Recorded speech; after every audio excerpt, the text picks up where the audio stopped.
It all started with something small, an invitation that said, adults only. My 17-year-old daughter, Maya, wasn't allowed to attend my sister's wedding because she was too young. I didn't argue. I didn't beg. I simply said, then we won't be attending. And months later, at Christmas, I made one quiet decision that would make my entire family lose their minds. My name is Claire. I'm the oldest of three sisters, which in our house meant I was the responsible one.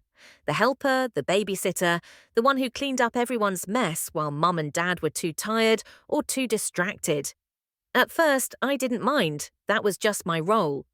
Tessa, the middle child, was the performer, always loud, always adored. Rachel, the youngest, was the baby, spoiled, excused, forgiven for everything. And me? I was the one who kept things running. When I became a mum, I thought things might finally change, but in some ways, they never did. I adopted my daughter, Maya, when she was 3. She had these deep, thoughtful brown eyes, the kind that looked at the world with suspicion, as if she'd already seen too much of it. The first time she called me Mum, I cried in the car after dropping her off at preschool.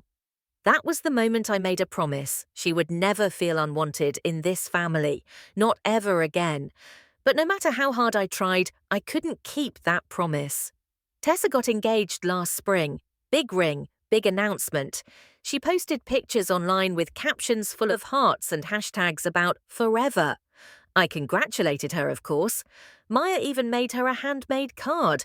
She cut out little wedding bells, glued them down with too much glitter, and wrote, "Congratulations, Aunt Tessa." Tessa smiled politely, said it was sweet, then left the card in her car. 2 weeks later, I found it crumpled under an empty Starbucks cup. Still, Maya stayed excited. She started browsing dresses online, asking if she should wear her hair up or down. She wanted to belong, to be part of something that had always made her feel like an outsider. Then the invitation arrived. Thick ivory paper, gold lettering, the kind of thing that screams, expensive. I opened it while Maya sat at the table doing homework. The usual details, date, location, dress code, until my eyes landed on the words that made my stomach drop. Adults only, 18 plus strictly enforced. I read it twice, hoping I was mistaken. I wasn't. Maya looked up, noticed my face, and asked, "Does she not want me there?" I swallowed hard. "It's an 18-plus wedding, sweetheart." She nodded quietly, then whispered, "Is it because I'm adopted?" Those 6 words broke something inside me. She said them like it was a truth she'd already accepted. I told her no, of course not, but deep down I knew what she meant. This wasn't the first time she'd been excluded, not exactly. There had been smaller moments, little comments. My mum introducing her as Claire's girl. Never our granddaughter. Tessa referring to her as your daughter, like she was talking about someone else's child. The way family holidays would pass with Maya offering to help in the kitchen and everyone pretending they hadn't heard. For years, I told myself they didn't mean it, that they were awkward, unsure, still adjusting. But this time was clear. I didn't fight, I didn't yell, I just clicked not attending. No explanation, no drama, just no. The next day, Tessa texted me, "Hey, just saw your RSVP, everything okay?" Then another message, "If this is about the age thing, I hope you understand." We're being super consistent with everyone. Nothing personal, right? Not personal, except it was. Maya wasn't just anyone. She was her niece, 17, not 7, old enough to understand exactly what being left out meant. I didn't reply. Then Rachel messaged me. "Tessa said you're not coming. What's going on?" And finally, Mum called. She never calls just to talk, so I already knew. "Claire," she said, "I heard you're not going to the wedding. Is this really about the age limit?" "Maya's not invited," I said. "I'm not going without her." "She's almost 18, my mum said. "It's not like she's a little kid." Don't punish your sister over this. It's one night I didn't argue. I just said, "We're not going," and hung up. I thought that would be the end of it. It wasn't. The group chat lit up, Rachel. Can't believe you're making this a big deal over one rule. Mum. Family is about forgiveness. Tessa. It's not about Maya. You're the one making it about her. I ignored every message, but Maya saw the silence. She stopped talking about the wedding, she deleted the dress photos from her phone, and she didn't cry, which somehow hurt the most. She was used to it, used to being left out, used to being almost family. So when Christmas came and no one had apologized, I made a decision. I didn't invite them. No announcement, no confrontation, just quiet. And that, somehow, was what finally made them furious. If you'd asked me 10 years ago what motherhood looked like, I would have said birthday parties, messy hugs, glitter everywhere. I wouldn't have said protecting your child from the people who claim to love you both. When Maya entered my life, she was heartbreakingly serious. Those big brown eyes, those cautious movements, everything about her said she didn't quite believe in safety yet. She didn't laugh easily. She didn't run into my arms like in movies. The first time she reached for my hand in a grocery store without me asking, I cried in the parking lot. Ethan, my husband, said quietly, "That's the moment she chose you." And since that day, I've been choosing her right back. But my family never really did. At first, I excused it. She didn't have my eyes, didn't share my last name yet, didn't jump into conversations the way the other kids did. But then came the little things.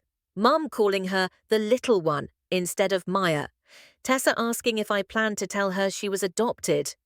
While Maya was standing right there. Easter baskets for Rachel's kids with their names written in glitter, while Maya got one with a generic Happy Spring tag. It wasn't loud cruelty, it was quiet, soft enough to deny, sharp enough to wound. And Maya noticed, always. When she was 6, she told my dad she wanted to be an artist. He smiled and said, "You'll need something more practical." When she was 8, she drew a picture of our family, me, Ethan and her, and gave it to my mum. Mum smiled, said thank you, and set it down. It never made it onto the fridge with the other grandkids' drawings.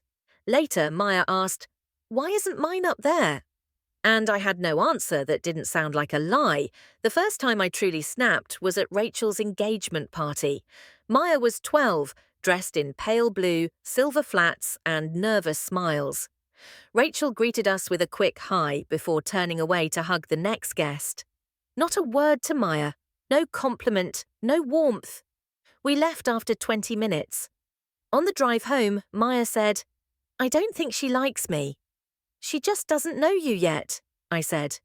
"She's had 10 years," Maya replied, and I had no words. I think deep down, my family never believed she was permanent. That maybe someday I'd have real children and Maya would become a fond story. The time Claire fostered that little girl. They never said it out loud. They didn't have to. When Maya turned 16, she wanted to celebrate differently. No loud music, no big crowd, just her art. So we rented a small community hall and filled it with her paintings.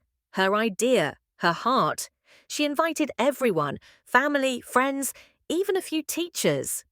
Rachel didn't come, neither did Tessa.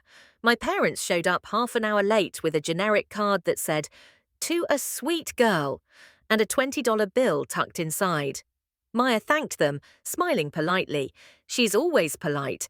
But that night, I found one of her sketches.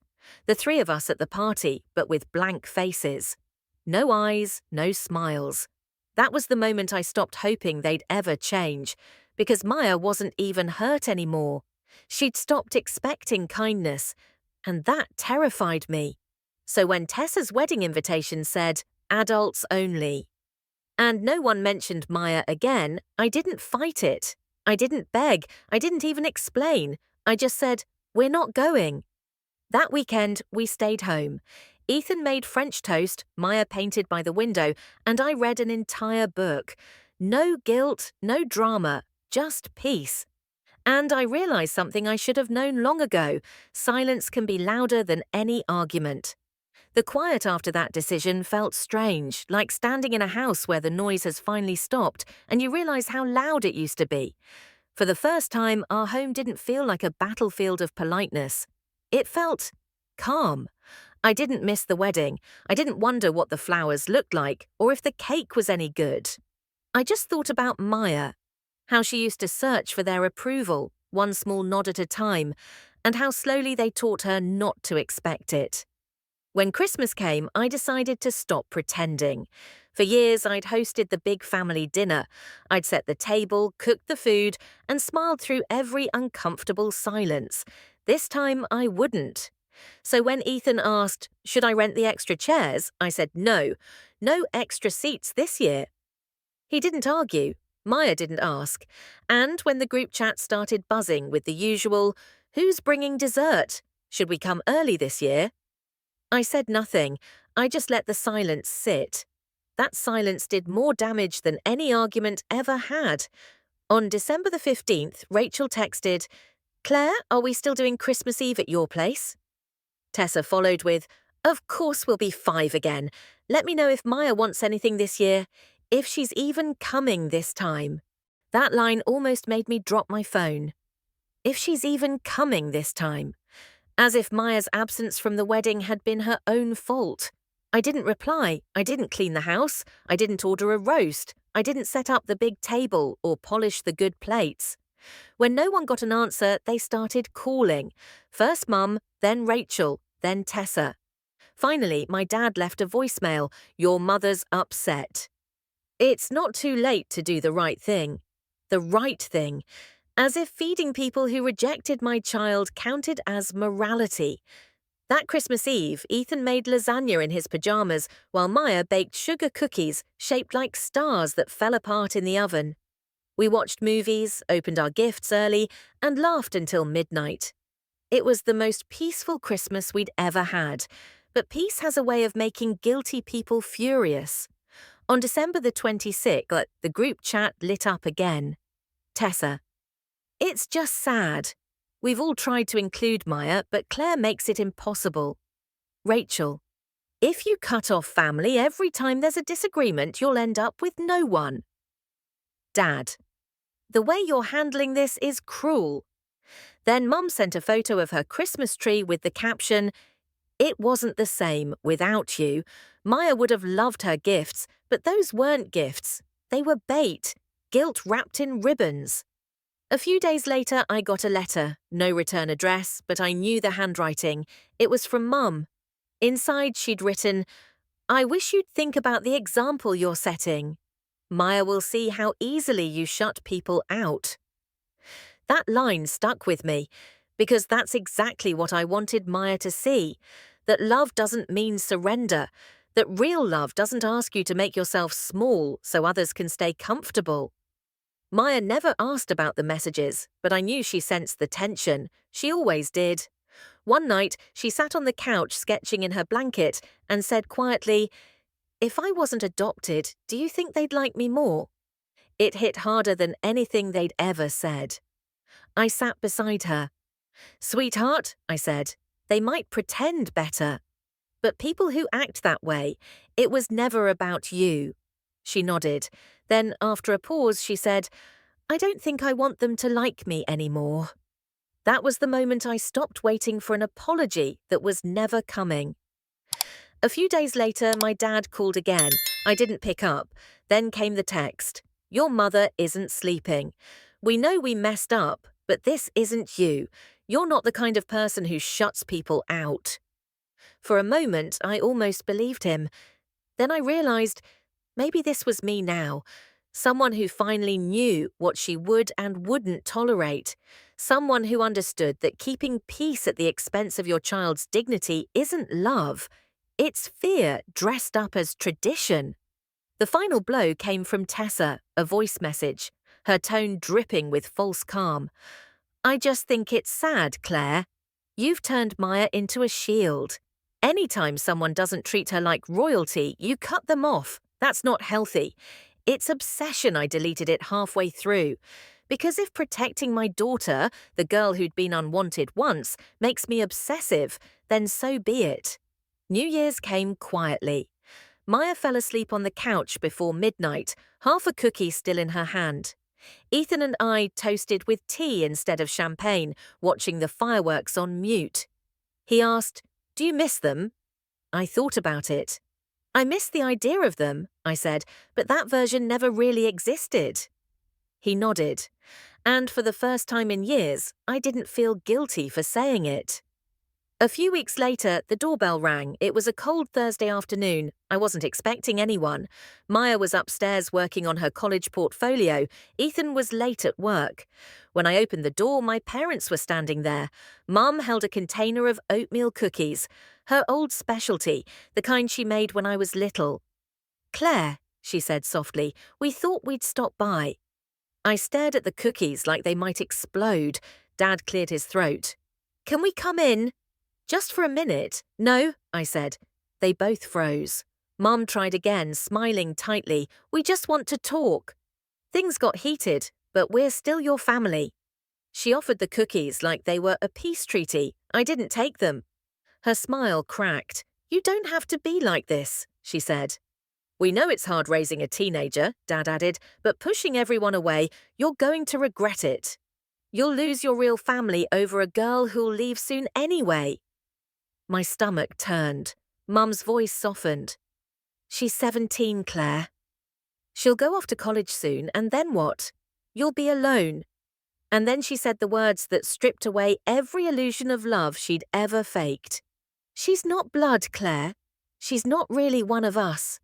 She said it gently, like she thought I'd agree. I didn't.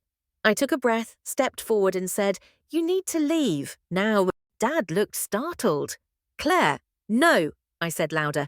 "You don't get to come here with cookies and pretend it's kindness. You don't get to insult my daughter and act like that's love." Mum's eyes filled with tears. "You'll regret this. When she leaves you, when she forgets about you, you'll come back." I said nothing. I just closed the door, locked it, and leaned against it until I couldn't hear their voices anymore. I told Maya the next day. I didn't want to, but I've never lied to her.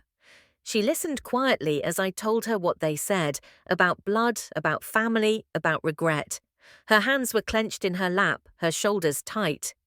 "They really think I'll leave you?" she asked. "No," I said. "They hope you will. That way I'll need them again." She paused. "They don't get to hope things about me," she said, and she was right. A week later, my cousin Sarah forwarded me an email Rachel had sent to the entire extended family. It was long, manipulative, dripping with fake concern. She claimed Maya had isolated me from everyone, that she was ungrateful, difficult, controlling. She said I was obsessed with protecting her from imaginary offences. It worked. Relatives started texting. "Aunt Linda, are you okay?" Uncle John called Ethan asking if I was having a breakdown. A distant cousin commented on Maya's art post. "You're lucky. Don't forget who gave you a home." Maya saw it. I saw her see it. That was the last straw. I didn't write a reply. I wrote a record. Screenshots, messages, photos. Every ignored invitation, every subtle insult, every proof of what they'd done. Then I wrote a letter. Calm, factual, final. Subject line, "For those who want the full story." I sent it once. No follow-up, no emotion, just truth. Some believed me, some didn't. It didn't matter, because I didn't do it for them. I did it for Maya, so she'd never question what really happened, so she'd never again ask, would they like me if I were blood? Sitan, after that, I blocked everyone who tried to reason, minimize, or guilt-trip me. We never heard from them again. Not directly anyway. I'm sure they still talk about us. I'm sure I'm the story they tell when someone mentions estranged daughters. Let them talk. They lost their right to know us. Fast forward. Maya's in college now, top of her art program. She calls me every night, sometimes just to say goodnight, sometimes to show me a new sketch. When I dropped her off at her dorm, she hugged me for a full minute and whispered, "I'm not going anywhere." She meant it. People say you can't choose your family. I did. I chose her. Over blood, over guilt, over silence. And if they're still waiting for me to come crawling back, let them wait. Because when I promised Maya she'd never feel unwanted again, I meant it.